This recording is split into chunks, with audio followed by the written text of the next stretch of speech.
Muy bien, ahora vamos a dar inicio a nuestra primera plenaria de este congreso y el tema es la sexualidad bíblica, tema importantísimo siempre, pero actualmente. ¿Faltó Cotubruz? Perdón, me asustaron, creí Ok. que había dicho otra cosa. No nos faltó nadie más. Guapiles, ¿Dónde está el grupo de perdón. Guapiles? Bienvenidos. ¿Ya nadie más? ¿Y las visitas? Ok, hay alguien que nos esté visitando, que grite. Semilla, por ahí está Semilla, Jimmy. perdón, es que ya estamos con las vidas A ver, Jimmy, abundantes, grite. pero ¿Dónde sí. está Jimmy? Grite. Jimmy, grite. Jimmy, Mile. Mile. ¿Se fueron? Allá, Ya están. ¡eh! Bienvenidos. Muy bien, como les decía, esta es la primera plenaria de esta cumbre, así que vamos a preparar nuestro corazón. El tema es la sexualidad bíblica. Es un tema sumamente importante. Actualmente tenemos que conocerlo más que nunca porque se ha distorsionado muchísimo y necesitamos que realmente conozcamos y tengamos y reafirmemos el concepto que Dios le dio al mismo. Así que vamos a prepararnos para eso. La persona que nos lo va a presentar el tema es alguien que ha estudiado muchísimo al respecto y quien es muy preocupado porque se conozca la doctrina sana de Dios. Él es el pastor José Miguel Campos, pastor de esta congregación, y bien, vamos a recibirlo con un fuerte aplauso.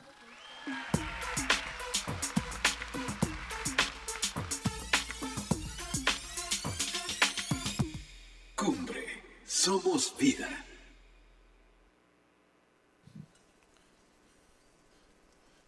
Aló.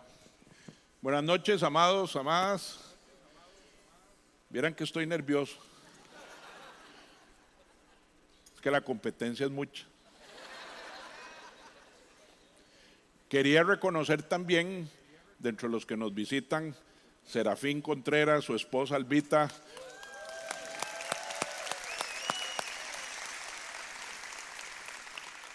Pastores que amamos en Vida Abundante, todas las vidas abundantes. La verdad que la fava se engalana con Serafín y Albita. Amados, este tema lo hablamos en la Junta de la Fava hace algunos meses y ustedes saben que es uno de los temas difíciles que hoy están en el tapete en muchos lugares, ahora hasta inclusive en la política. Y podríamos hablar de ideología de género, podríamos hablar de género, podríamos hablar de sexualidad, podríamos hablar de pecado, podríamos hablar de muchas cosas. Y algo que el Señor ponía en mi corazón es que muchos foros se han dado para hablar de estos temas, tal vez por personas que tienen vastos conocimientos en ciertas áreas, que tienen puntos de vista, que tienen opinión sobre lo que hoy sucede en el mundo. Y uno podría caer en la tentación de entrar a formar parte de esos foros. Entonces, recuerdo que en una llamada que tuve con Ricardo, hace unos meses, le decía que Dios había puesto en mi corazón que en realidad la mejor defensa que pueda tener la iglesia ante estos temas es aferrarse a la palabra. ¿Qué es lo que dice Dios? ¿Qué es lo que dijo Jesús? ¿Qué es lo que dice su palabra? Para que nosotros podamos realmente guiarnos con ese tema y con estos temas según la palabra, no según opiniones de grupos, no según opiniones de personas o eruditos en otras áreas, porque nosotros cuando tomamos el compromiso de que Jesús fuera nuestro Señor y nuestro Salvador, en ese compromiso iba implícito que su palabra era su palabra y que nosotros íbamos a cumplirla, a obedecerla tal y como Él así lo había determinado. Sin embargo, hoy podría decirles que los cristianos evangélicos de comienzos de este siglo XXI estamos viviendo periodos de transición histórica. Yo no creo que hayan habido otros tiempos tan convulsos, con una población mundial tan alta como la que hay hoy en el mundo, con los medios de comunicación, con las redes sociales. Estamos viviendo realmente una transición histórica. A medida que la cultura de Occidente se ha vuelto cada vez más postcristiana, ha emprendido una revisión de lo que significa un ser humano.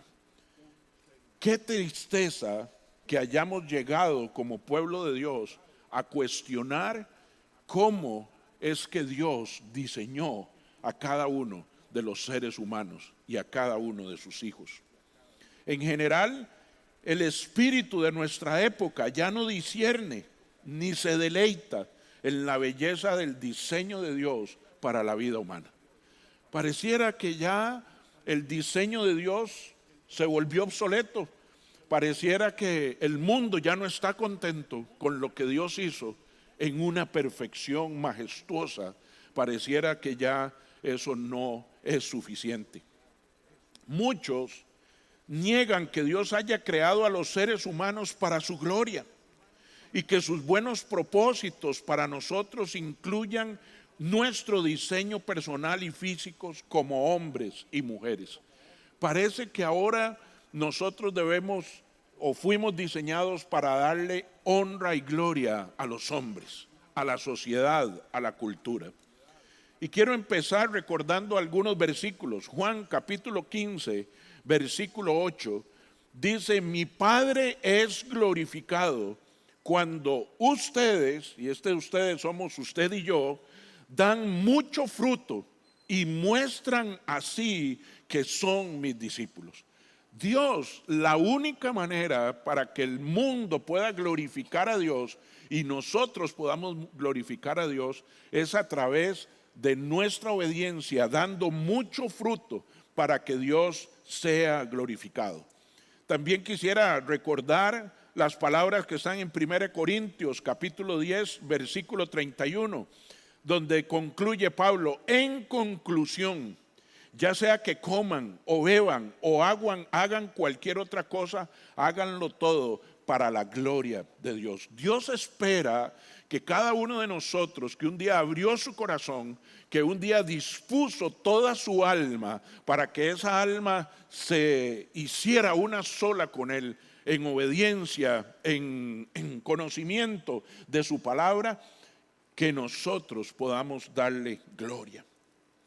Es común pensar en la identidad humana como hombre y mujer, y hoy piensan que no forma parte del bellísimo plan de Dios, sino que es una expresión de las preferencias autónomas de un individuo.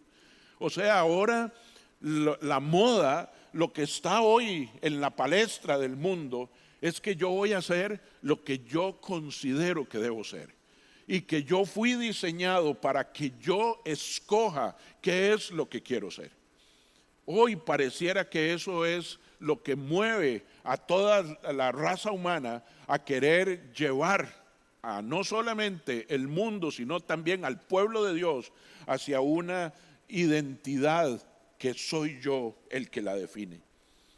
De este modo, el camino al gozo pleno y duradero a través del buen diseño de Dios para sus criaturas es reemplazado por el camino que yo llamo de miopes alternativas, que tarde o temprano arruinarán la vida humana y terminarán deshonrando a Dios. Hoy pareciera, mis amados, que el camino por el que va el mundo es un camino donde le damos la espalda al creador del mundo. Hoy el mundo quiere ir en una corriente en contra de su diseño original. Este espíritu secular de nuestra época nos presenta grandes desafíos a nosotros como cristianos y más a los que estamos hoy aquí reunidos como servidores, como líderes, como pastores, como maestros, que tenemos una responsabilidad ante el pueblo y el rebaño que Dios nos dio a cada uno. Y debemos nosotros, con mucha seriedad, hacernos las siguientes preguntas. ¿Perderá la iglesia del Señor Jesús su convicción bíblica? ¿Perderá su claridad? ¿Perderá la iglesia del Señor su valentía y se fundirá con el espíritu de esta época? Porque qué triste ver que algunos llamados cristianos pareciera que se funden en un solo espíritu con el espíritu del mundo. Y nosotros hemos sido llamados a proclamar la verdad. Nos deberíamos también preguntar si nos aferraremos a la palabra de vida, si esta palabra cobrará valor en Jesús y su hombría, Jesús y su valentía, Jesús y su amor, y proclamaremos sin avergonzarnos su camino como el camino de vida. ¿Estaremos dispuestos nosotros a hacer eso? ¿Conservaremos su claro testimonio contracultural ante un mundo que parece empeñado en irse a la ruina? Yo creo, mis amados, que en estas tres preguntas la iglesia del Señor tiene que tomar decisión. Tiene que decir cuál es el camino por el que guiaremos al rebaño del Señor. ¿Cuál es el camino por el que nosotros hemos decidido caminar?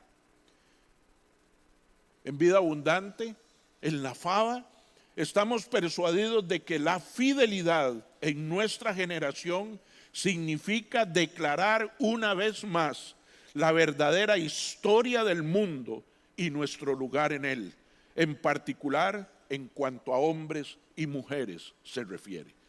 Yo creo que la iglesia tiene una gran misión que cumplir, y esa misión es declarar cómo fue, cómo es y cómo será el diseño de Dios para el hombre y para la mujer. La escritura cristiana nos enseña que no hay más que un solo Dios, un único Señor, un único Creador y Señor de todo. Cada persona le debemos gozosa gratitud, sincera alabanza y completa lealtad solo a Él. Y este no solo es el camino a glorificar a Dios, sino a conocernos a nosotros mismos.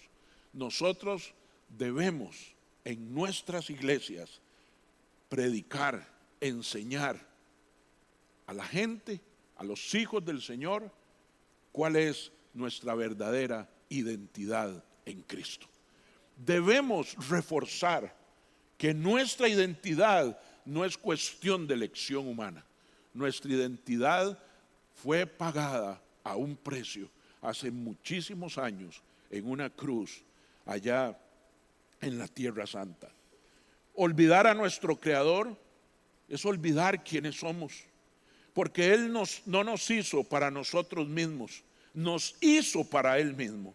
Y no podemos conocernos verdaderamente a nosotros mismos sin conocer verdaderamente a aquel que nos creó. No hay manera, mis amados, de tener una identidad cristiana si nosotros no conocemos a nuestro Padre, si no conocemos a Jesús. A Jesús hay que conocerlo, hay que enamorarse de Él. Hay que entender qué había en su corazón, entender qué había en su alma, qué había en su mente, y a nuestro Padre qué había en su diseño original. Conociendo quién es nuestro Dios, nos conoceremos a nosotros mismos, pues Él nos hizo para Él. No nos hicimos a nosotros mismos, nosotros no somos nuestros. El Salmo 103, creo que me lo había brincado, pero el Salmo 103 dice: reconoced que Jehová es Dios, Él nos hizo y no nosotros a nosotros mismos. Yo creo, mis amados, que esos dichos populares, yo soy dueño de mi vida, yo hago con mi vida lo que yo quiero, yo hago con mi vida lo que me parezca, mi cuerpo es mío, yo hago con él lo que quiero, son frases que nosotros deberíamos borrar de nuestro vocabulario, porque nosotros no nos hicimos a nosotros mismos y nosotros no nos pertenecemos a nosotros mismos.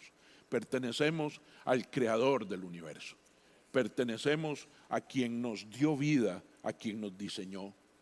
Nuestra verdadera identidad como personas masculinas y femeninas ha sido dada por Dios. No solo es insensato, sino también inútil tratar de convertirnos en aquello para lo cual Dios no nos creó. Si hay algo que la Biblia es clara, es para qué no nos creó Dios. Y también es clara en para qué nos creó Dios. En Vida Abundante, creemos que el diseño de Dios para su creación y su medio de salvación sirven para darle a Él la mayor gloria y darnos a nosotros el mayor bien. Es que no damos gloria a cambio de un precio que pagamos. Nosotros damos gloria a cambio de un bienestar que recibimos. Porque cuando damos gloria a Él es porque el metamorfo de Él, la transformación en nuestras vidas, en nuestras familias, en nuestras culturas, pueden haber traído bienestar a nuestras vidas. Cuando un hombre es transformado en su manejo de finanzas, trae bienestar para su casa y da honra y gloria a Dios.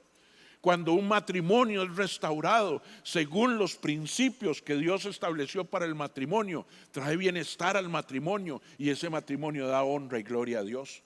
Cuando los hijos se vuelven los corazones a sus padres y sus padres los corazones a sus hijos, traen bienestar a su familia y esa familia trae gloria a Dios. De manera que la gloria que le damos a Dios no es sacrificándonos nosotros y pagando nosotros un precio, sino recibiendo un gran beneficio. Y eso es lo que el Señor nos ha enseñado. No solo es insensato pensar así, sino también inútil, porque nunca nos convertiremos en lo que Dios no nos diseñó para hacer. Creemos en Vida Abundante que el diseño de Dios para su creación y su medio de salvación sirven para darle a Él la mayor gloria y darnos a nosotros el mayor bien. El buen plan de Dios nos concede la mayor libertad. Jesús dijo que Él vino para que pudiéramos tener vida y vida en abundancia. Y recordamos sus palabras en Juan 10:10. El ladrón no viene más que a robar, matar y destruir. Yo he venido para que tengan vida y la tengan en abundancia. ¿Qué le está robando Satanás al mundo? Le ha robado su identidad. Cada vez que Satanás se encontró con Jesús, siempre fue atacando su identidad. Con que eres el Hijo de Dios. Si eres el Hijo de Dios, haz esto. Si eres el Hijo de Dios, di esto. Si eres, siempre fue atacando su identidad. Pero Jesús sabía muy bien quién era Él. Y siempre respondió con la palabra que había sido revelada y escrita. Escrito está. Mis amados, la palabra es la que refuerza nuestra identidad, quiénes somos en Cristo Jesús. Jesús está a nuestro favor y no en nuestra contra. Hoy el mundo nos hace ver víctimas. El mundo quiere que juguemos de víctimas nosotros, tratando de convencernos de que Dios nos castiga. Mis amados, como les decía en una enseñanza hace unos pocos días aquí, si Jesús nos castigara, la cruz no tendría ningún valor. Jesús no vino a castigar a su pueblo. Jesús vino para que tuviéramos vida y vida en abundancia. Jesús no vino a señalar con el dedo. Jesús no vino a pisotear a nadie. Jesús no vino a castigar a su gente. Jesús vino a traer vida y vida en abundancia.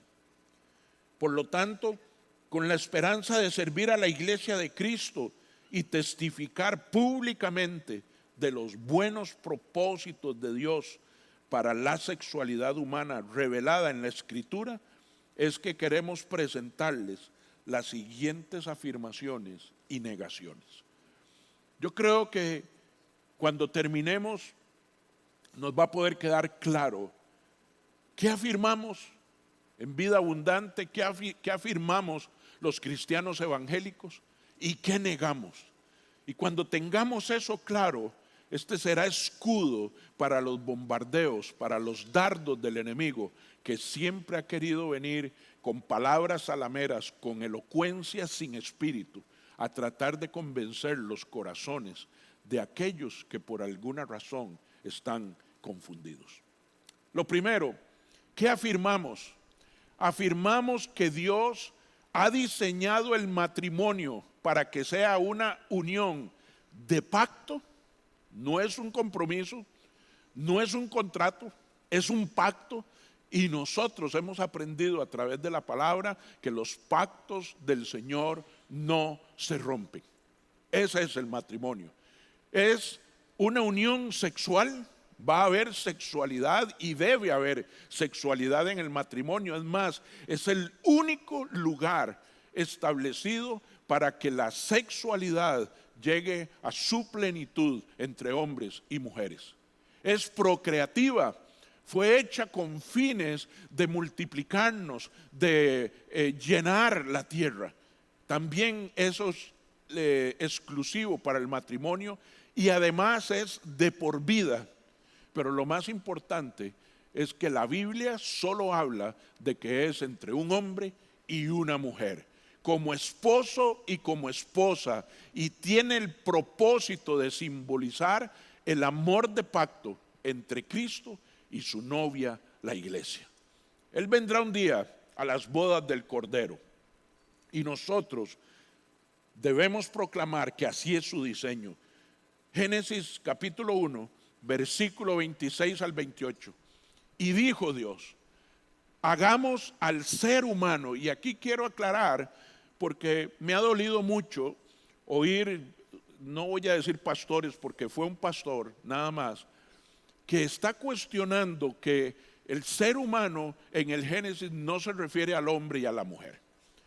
Y mis amados, esa es una verdad a medias, porque Dios usa la palabra en el principio, en el Génesis, de ser humano para hablar de la raza humana, pero también aclara luego cuando es hombre, cuando es varón, cuando es masculino y cuando es femenino.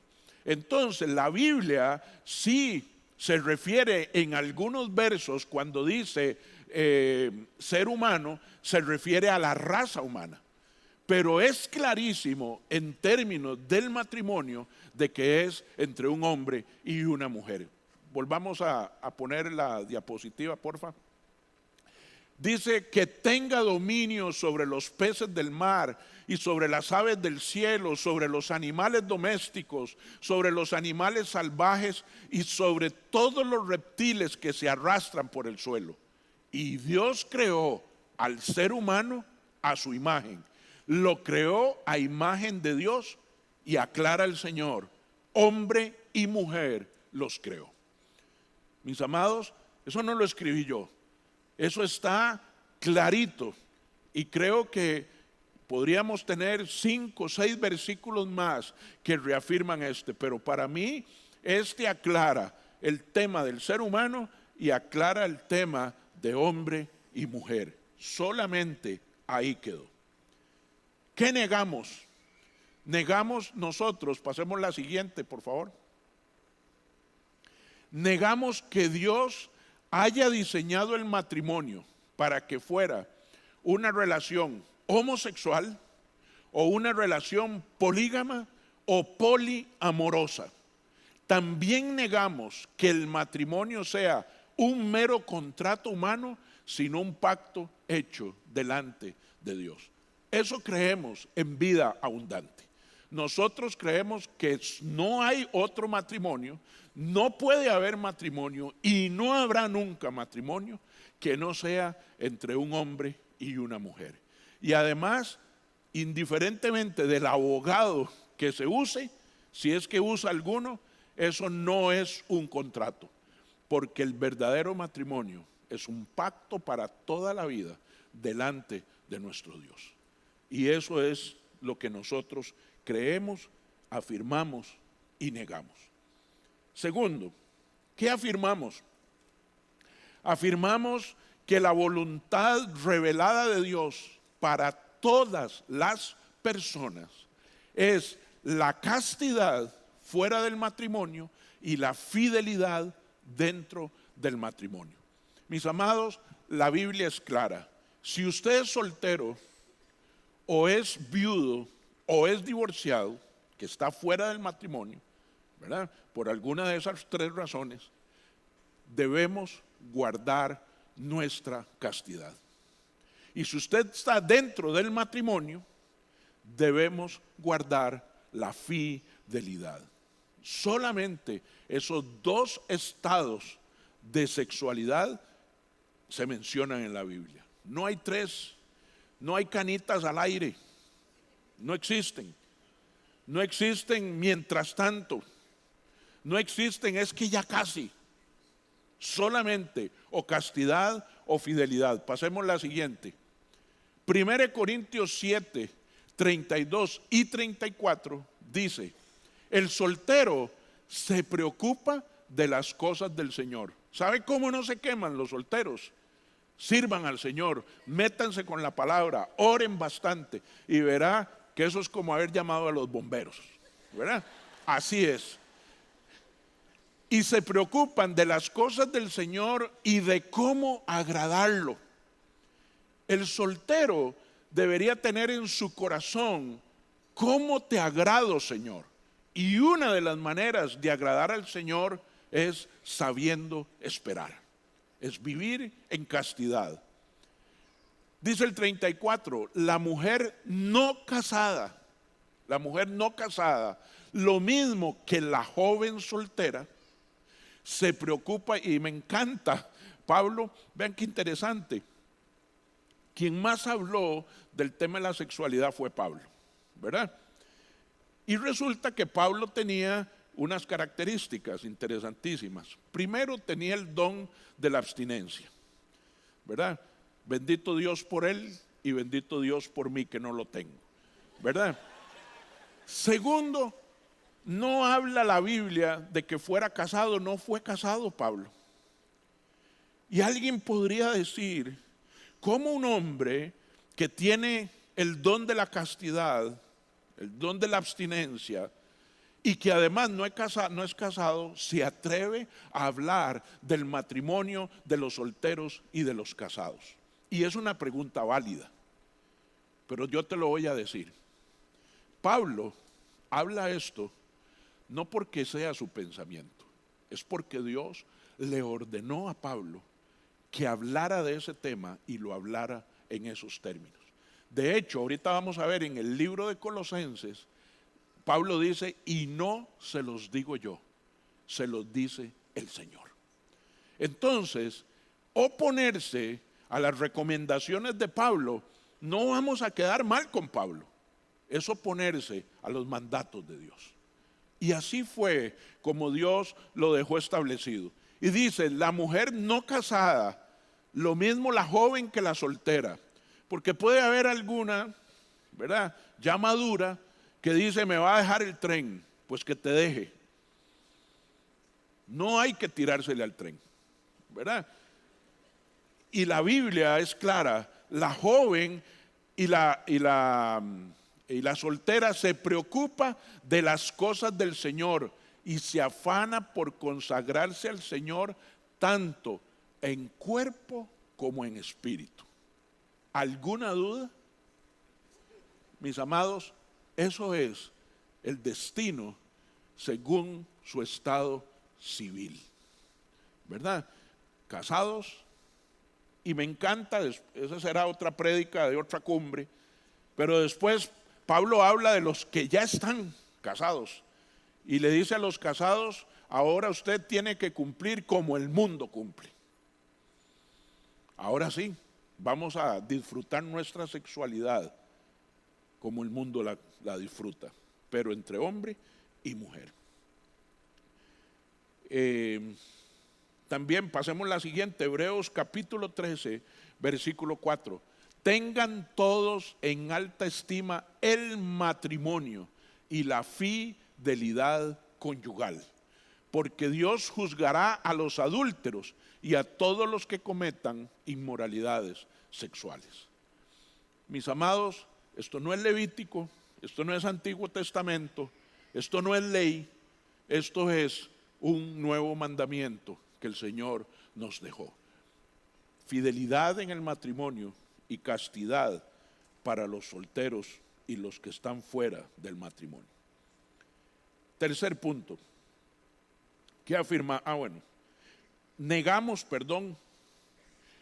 que algún afecto, deseo o compromiso puedan justificar la relación sexual antes o fuera del matrimonio. Tampoco justifican ninguna forma de inmoralidad sexual. Y quiero ser claro, mi amor, vamos ya, si nos casamos en 2 meses. Ya tiene anillo y todo. No, pues qué pena. Ningún afecto, deseo o compromiso. Porque es hasta después del pacto. Así lo estableció el Señor. Entonces no hay razón para tener relaciones sexuales antes o fuera del matrimonio y tampoco justifican ninguna forma de inmoralidad sexual. Creo que lo que está escrito ahí es suficientemente claro para tener que dibujarlo. Tercero, afirmamos que Dios creó a Adán y Eva, los primeros seres humanos, a su propia imagen, iguales delante de Dios como personas y distintos como hombre y mujer. Cuando Dios estaba pensando en crear al hombre y la mujer, los tres, Padre, Hijo y Espíritu Santo, lo que estaban diciendo: hagamos al hombre como nosotros somos y que nos represente en la tierra. Nosotros vinimos a imagen y semejanza de Él. Génesis capítulo 5, versículos del 1 al 2. El día en que creó Dios al hombre, a semejanza de Dios lo hizo. Varón y hembra los creó y los bendijo y llamó el nombre de ellos Adán, el día en que fueron creados. Cuando fueron creados, los dos se llamaban Adán. Después, cuando el Señor le dice, habla después con Eva y con Adán, entonces es que Adán le pone Eva al otro Adán. Pero los dos se llamaban Adán al principio. Sigamos. Negamos que las diferencias divinamente ordenadas entre el hombre y la mujer impliquen para ellos desigualdad en dignidad o valor. ¿Por qué? Porque hoy el discurso es que el hombre se cree más que la mujer. Es que el hombre ve inferior a la mujer. Mis amados, Dios nos hizo diferentes, pero eso no significa que uno esté sobre el otro, porque uno es superior al otro. Tenemos roles diferentes y somos iguales en dignidad y en valor. Nos convocamos aquí desde la misma dignidad, no desde aquí el superior ni desde aquí el inferior. El que tiene espíritu de alfombra aquí, ese no funciona tampoco, ¿verdad? Porque este hace que este se llene de orgullo y este hace que este también esté lleno de orgullo. Y el orgullo es un mal consejero. Entonces, amados, nosotros creemos que son iguales, a pesar de nuestras diferencias divinamente establecidas, somos iguales en dignidad y en valor. Cuarto, afirmamos que las diferencias divinamente ordenadas entre hombre y mujer reflejan el diseño original de la creación de Dios y su finalidad es el bien y el florecimiento humano. Dios, en su diseño perfecto, nos hizo diferentes para nuestro propio bien, para que pudiéramos disfrutar, para que nosotros pudiéramos florecer, como dice ahí la palabra, y para que nosotros recibiéramos bien. Entonces, lo divinamente ordenado por Dios, lo que va a hacer es traer bienestar y florecimiento a nuestra vida. Pasemos la siguiente. Negamos que tales diferencias sean el resultado de la caída o sean una tragedia que debe ser superada.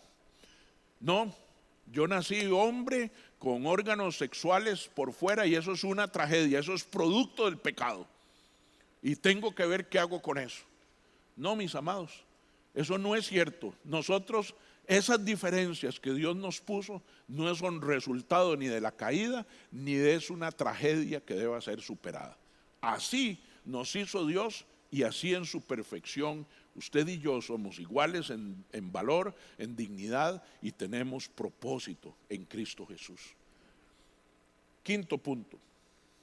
Afirmamos que las diferencias entre las estructuras reproductivas masculina y femenina son esenciales en el diseño de Dios para el autoconcepto como hombre y mujer. Esto, mis amados, no es un tema del alma, no es un tema de las emociones ni de los sentimientos. Yo no es que me siento hombre o me siento mujer o me siento otra cosa. Ahora hay unos que se sienten de todo, se sienten perros, se sienten postes, se sienten de todo, ¿verdad?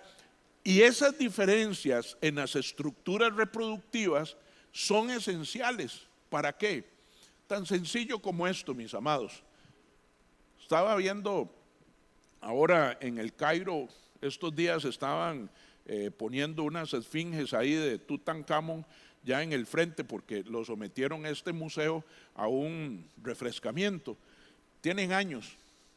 Y cuando ellos hacen todos esos estudios arqueológicos y la verdad no sé los nombres que se utilizan, ellos por pruebas de carbono 14 y de ADN pueden determinar si es un hombre o una mujer.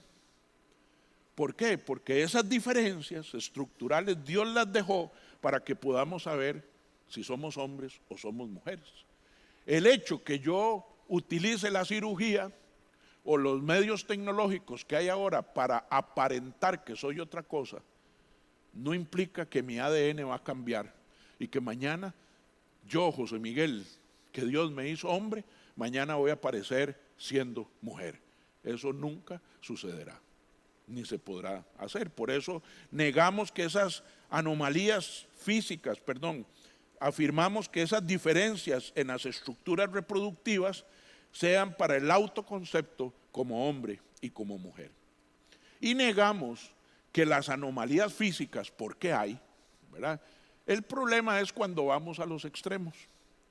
En el último congreso con Juan Varela hablamos de ese tema. Claro que sí, hay gente que en su genitalidad nace con deficiencias físicas y existen, hay anomalías y negamos que esas condiciones físicas o psicológicas anulen el vínculo que Dios ha establecido entre el sexo biológico y el autoconcepto de hombre y mujer. Sexo biológico, hombre, autoconcepto, hombre. Sexo biológico, mujer, autoconcepto, mujer. Ahora, si hay fallas, si hay anomalías, que muy probablemente son los menos, entonces son temas para tratarlos de una manera diferente que los vamos a ver un poquito más adelante. Entonces negamos eso. ¿Qué afirmamos?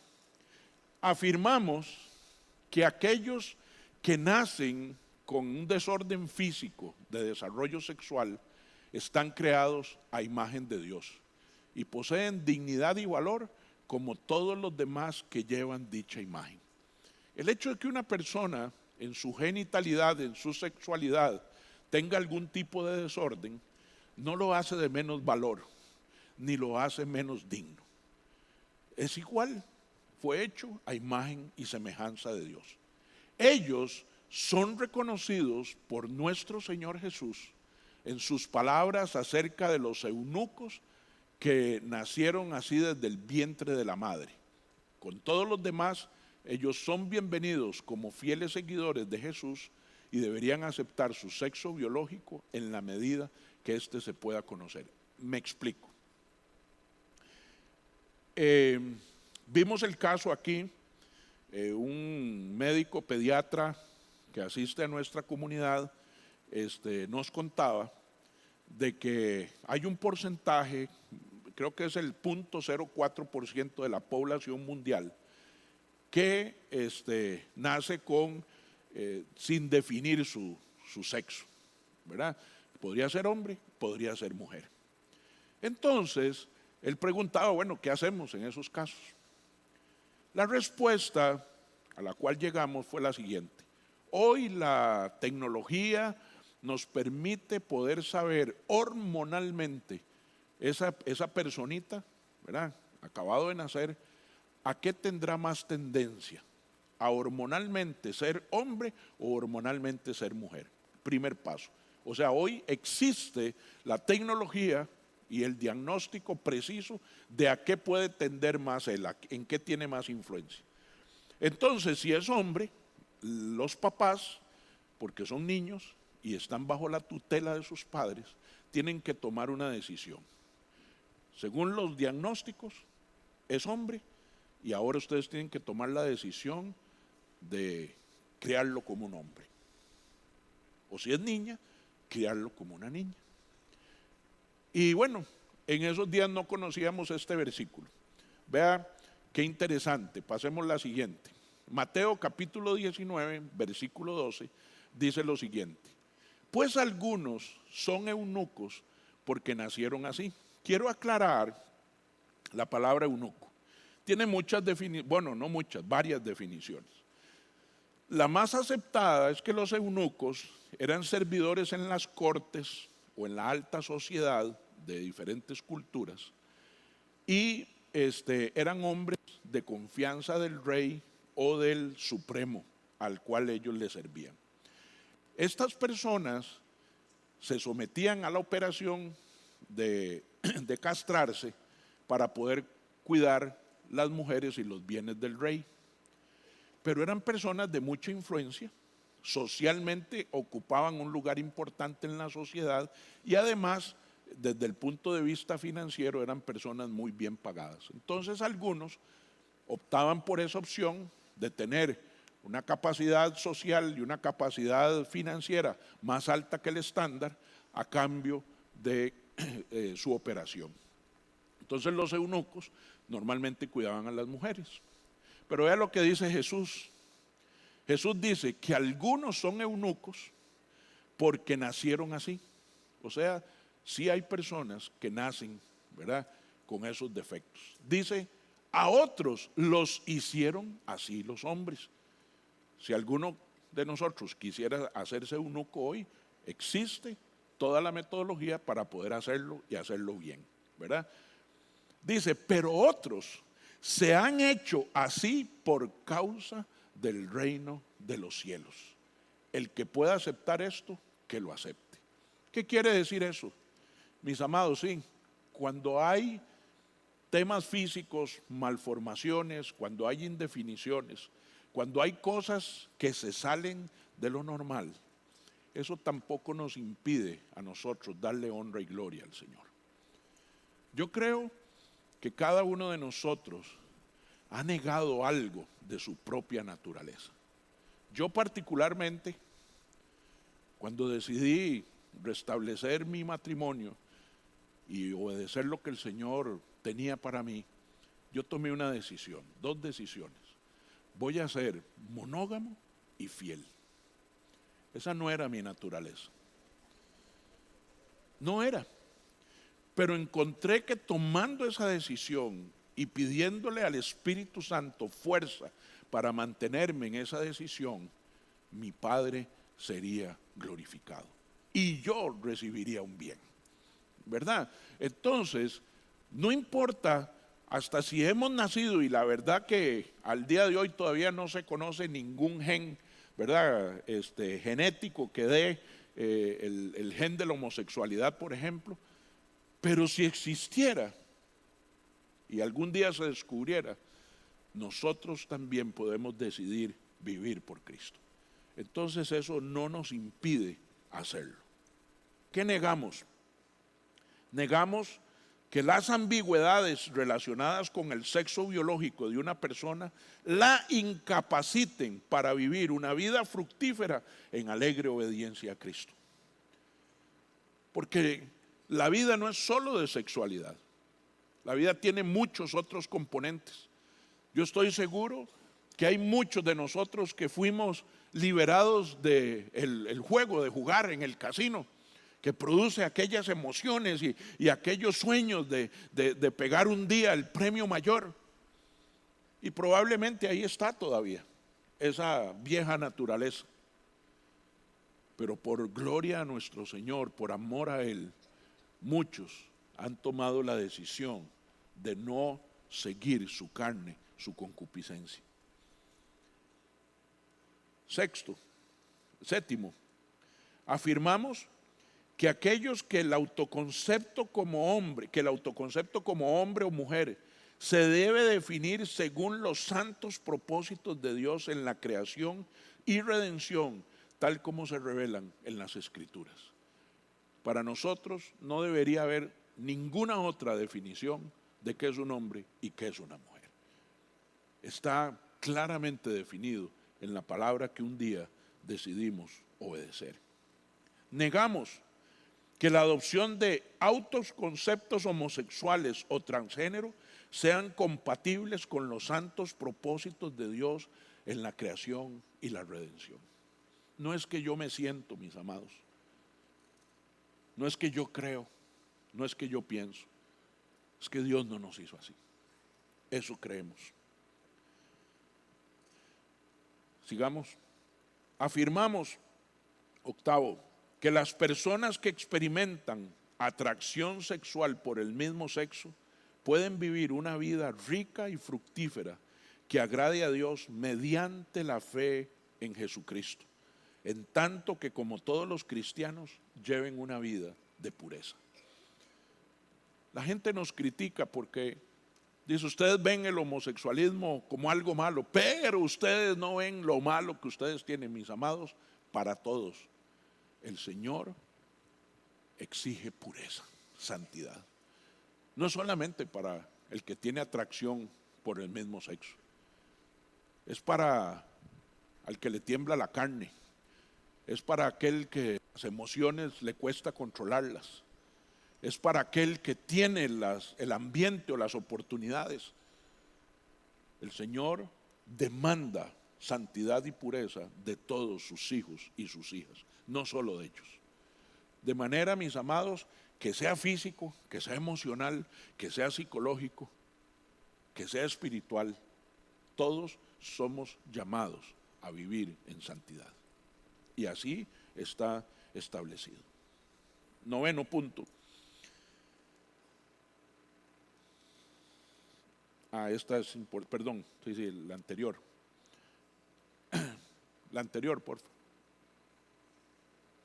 Negamos que la atracción sexual por el mismo sexo sea parte de la bondad natural de la creación original de Dios, o que excluya a una persona de la esperanza del Evangelio. Negamos que esa atracción, ¿verdad? Porque hoy, cuando nos conviene, Dios es amor. Cuando nos conviene, Dios es gracia. Cuando nos conviene, Dios es misericordia. Mis amados, no hay ningún versículo en la Biblia donde diga que la bondad, la gracia o la misericordia de Dios permiten que nosotros vivamos una vida así. No hay. Y cuando no existe, no existe, porque Dios no cambia. Lo mismo que pensaba antes, piensa hoy, y eso mismo pensará mañana. Y que eso excluya a las personas de la esperanza del Evangelio. La esperanza del Evangelio es mientras Dios pueda ser hallado. Si es hoy, es hoy. Si tenemos vida, todavía hay esperanza. Vea lo que dice el siguiente versículo. 1 Corintios 6, del 9 al 11. No os engañéis. Y marqué en rojo los que tienen que ver con la sexualidad, para que ustedes vean que hay cosas más allá de la sexualidad. Pero dice la palabra, no os engañéis, ni los fornicarios, ni los idólatras, ni los adúlteros, ni los afeminados, ni los homosexuales, ni los ladrones, ni los avaros, ni los borrachos, ni los maldicientes, ni los estafadores heredarán el reino de Dios. Esto erais, y eso me encanta. ¿Por qué? Porque yo tengo la capacidad con Cristo y la oportunidad de decir yo era. Y mis amados, en alguno de esos, yo digo amén, yo me apunto en esa rifa. Yo era en alguno de esos, y sé que ustedes también. Muchos podrán decir yo era. Dice, algunos de vosotros, eso erais algunos de vosotros, pero ya habéis sido lavados, ya habéis sido santificados, ya habéis sido justificados en el nombre del Señor Jesús y por el Espíritu de nuestro Dios. ¿Por qué? Porque no solamente se pagó un precio, sino que nos dejó al Espíritu para que ese Espíritu nos dé amor, poder y dominio propio y no volver a hacer lo que antes éramos. Entonces, eso erais se llama esperanza. Sí hay esperanza, no importa la condición en la que nos encontremos hoy, si es alguna de esas o otra cosa. Todos tenemos esperanza mientras Dios pueda ser hallado. Punto 9. Afirmamos que el pecado distorsiona los deseos sexuales, desviándolos del pacto matrimonial y dirigiéndolos a la inmoralidad sexual. Una distorsión que incluye inmoralidad tanto heterosexual como homosexual. Mis amados, también, claro, yo tengo aquí a mis amores. Bendito Dios.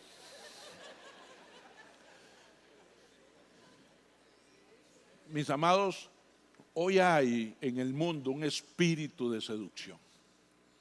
Un espíritu que seduce en la sexualidad de una manera impresionante. Y no solamente para los que tienen su agenda LGTBIQ, no sé cuál otra más, sino también para los heterosexuales. Del pecado hay que huir. Del pecado hay que mantenerse a distancia, porque ese pecado, unido en los deseos sexuales, produce inmoralidad tanto para los heterosexuales como para los homosexuales. 9, negamos,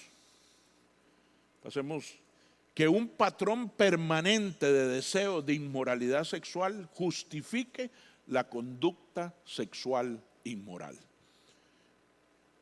Muchos, el diablo les ha metido aquí, es que yo no puedo dejar de pensar mal, es que yo no puedo dejar de ser lujurioso, es que yo no puedo dejar de ser lascivioso, es algo que está conmigo, ha estado conmigo siempre. Mis amados, esa no es una justificación para vivir una vida de inmoralidad. No es una justificación, es un problema, hay que reconocerlo, hay que tratarlo, hay que limpiarlo, hay que sanarlo, pero no puede ser nuestra muletilla y nuestra justificación para tener una vida inmoral. Romanos 1, del 25 al 27, dice lo siguiente: cambiaron la verdad de Dios por la mentira, adorando y sirviendo a los seres creados antes que al Creador, quien es bendito por siempre, amén. Por tanto, Dios los entregó a pasiones vergonzosas. En efecto, las mujeres cambiaron las relaciones naturales por las que van contra la naturaleza. Eso de que la familia natural no existe, sí existe, mis amados, sí existe. Hay forma natural de hacer y tener relaciones sexuales. Sigamos leyendo. Asimismo, los hombres dejaron las relaciones naturales. ¿Con quién? Con la mujer. O sea, ¿qué dice este versículo también? Que solo hay una relación sexual natural, y es entre un hombre y una mujer. Eso dice ese versículo. Y se encendieron en pasiones lujuriosas los unos con los otros, indecentes, y en sí mismos recibieron el castigo que merecía su perversión. Sí, mis amados, Dios dejó relaciones naturales para el hombre y para la mujer. Sí están establecidas. Pasemos a la siguiente. 10, afirmamos que es pecaminoso aprobar la inmoralidad sexual, homosexual o el transgenerismo. Transgenerismo es todo aquello que se oponga al diseño original hombre y mujer. Llámele como lo llame, eso es transgenerismo. Y que tal aprobación constituye un alejamiento esencial de la fidelidad y el testimonio cristianos.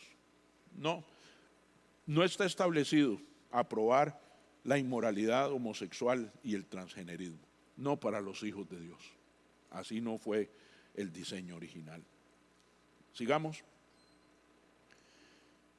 Negamos que la aprobación de la inmoralidad homosexual o el transgenerismo sea un asunto de indiferencia moral respecto al cual los cristianos, por los demás fieles, deberían aceptar sus diferencias. No debemos callarnos ante esto. Hoy el diablo nos ha venido a poner que en nombre del amor, que en nombre de la misericordia, mejor no digamos que no ofendamos. Sí, no hay que ofender, ahorita lo vamos a ver, pero hay que decir lo que tenemos que decir. Y decirlo en amor, pero decirlo basado en lo que el Señor dejó establecido. Porque el mundo quiere que callemos, el mundo quiere que no digamos nada, otra vez en el nombre del amor. Sigamos. Afirmamos nuestro deber de hablar la verdad en amor en todo tiempo, incluyendo cuando nos hablamos unos a otros o nos referimos a otros como hombre o como mujer. Entonces, siempre vamos a hablar la verdad, aunque la vamos a hablar en amor. Y especialmente cuando se trate de estos temas, porque son temas bastante sensibles. Sigamos, por favor. Negamos cualquier obligación de hablar de tal manera que deshonre el diseño de Dios para quienes poseen su imagen como hombres y mujeres. Especialmente yo les digo a los que tienen que enseñar. Mis amados, nosotros siempre tenemos que estar claros de agradar a Dios y no agradar a los hombres. De decir las cosas con el amor, con el respeto, con la dignidad, pero decirlas como tienen que ser. Entonces, muchas veces preferimos quedar mal con Dios para quedar bien con los hombres, y a eso no hemos sido llamados. Sigamos, por favor. Afirmamos que la gracia de Dios en Cristo concede perdón misericordioso, así como poder transformador, y que este perdón y poder le permiten a un seguidor de Jesús dar muerte a sus deseos pecaminosos y andar de una manera digna del Señor. Aquí me encantan varias cosas. Primero, nosotros en Cristo recibimos perdón, pero también poder. Porque no somos nosotros los que nos cambiamos a nosotros mismos. Ese poder no está en nosotros, no está en nuestra naturaleza. Y ese perdón y ese poder nos permiten transformarnos de lo que sea. Nosotros creemos fielmente eso. La que sigue, porfa. Dice, bueno, recordando, y esto erais algunos, ¿verdad? Que ya la vimos, que entonces nosotros sí podemos transformarnos y cambiarnos. Pasemos la otra. Negamos que la gracia de Dios en Cristo sea insuficiente para perdonar todos los pecados sexuales y para dar poder para la santidad a cada creyente que se sienta atraído hacia el pecado sexual. La gracia de Dios es suficiente, no es insuficiente. Algunos dicen, es que ya esto, ya no tengo perdón de Dios. Siempre habrá perdón de Dios, no importa la clase de pecado en la que nos hemos involucrado. Dice Colosenses 2:3, y a vosotros, estando muertos en pecados y en la incircuncisión de vuestra carne, os dio vida juntamente con él, perdonándolos todos los pecados. No importa qué tan bajo caímos o qué tan bajo caiga alguien, en Cristo siempre encontrará perdón y poder transformador. Y a eso hemos sido llamados, a traer a los que necesitan de ese poder. Siguiente.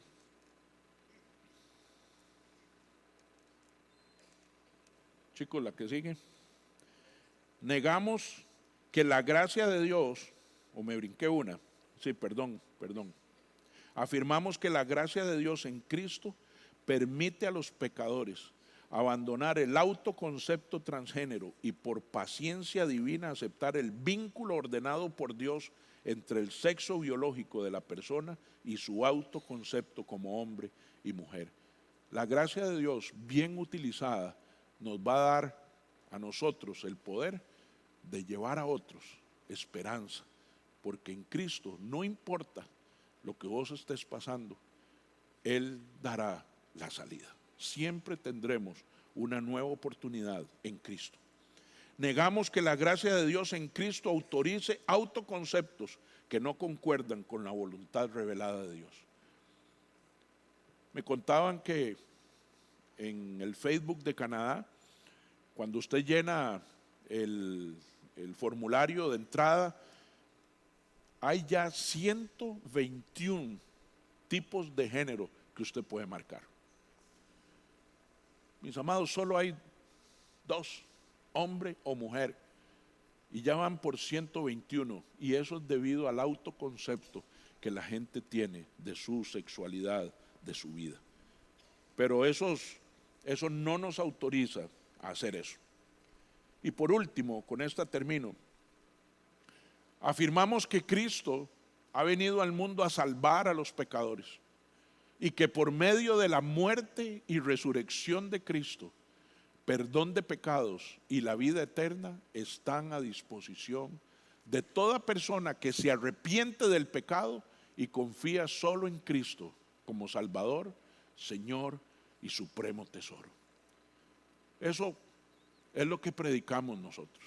Nosotros no nos predicamos a nosotros mismos, predicamos a un Cristo vivo que tiene el poder para transformar a todos nosotros y que además su muerte y su resurrección, su sangre derramada y su Espíritu Santo son suficientes para que con que solo yo me arrepienta, Él pueda dar todo ese poder para transformar nuestras vidas. Terminamos negando que el brazo del Señor sea demasiado corto para salvar o que algún pecador esté fuera de su alcance. Su brazo es fuerte, es poderoso y está siempre a nuestro servicio. Amén. Inclinamos nuestros rostros, mis amados. Padre, en el nombre de Jesús, quiero darte las gracias, Señor. Gracias por este tiempo, Señor, que nos has permitido escudriñar tu palabra, tu corazón, Señor, tu mente, con respecto a este tema de la sexualidad. Gracias, Señor, porque sabemos que en estos tiempos ese reforzamiento es necesario en qué creemos y en qué no creemos. Que no nos dejemos engañar por filosofías, por falsos maestros, que no nos dejemos engañar por el enemigo que anda como león rugiente viendo a quién devorar, sino que siempre podamos acudir a tu palabra santa, perfecta y única. Te damos gracias, Señor, porque sabemos que tú prevalecerás por siempre, que todo pasará, mas tu palabra nunca pasará, que nosotros, tus hijos, tenemos garantía de que tu palabra es el manjar para nuestras vidas y que nosotros, acudiendo a ella, a tu gracia, a tu misericordia, a tu poder, a la muerte en la cruz de tu Hijo y la resurrección, tendremos la opción de tener vida y vida en abundancia aquí y vida eterna cuando estemos delante de ti. Gracias por cada uno de los que has traído, Señor, a este lugar. Te pido que les bendigas, que les cuides, que les guardes en el hueco de tu mano y que siempre, Señor, tu palabra esté como estandarte delante de sus ojos, Señor, y de sus corazones en Cristo Jesús. Amén y amén. Que Dios les bendiga, mis amados.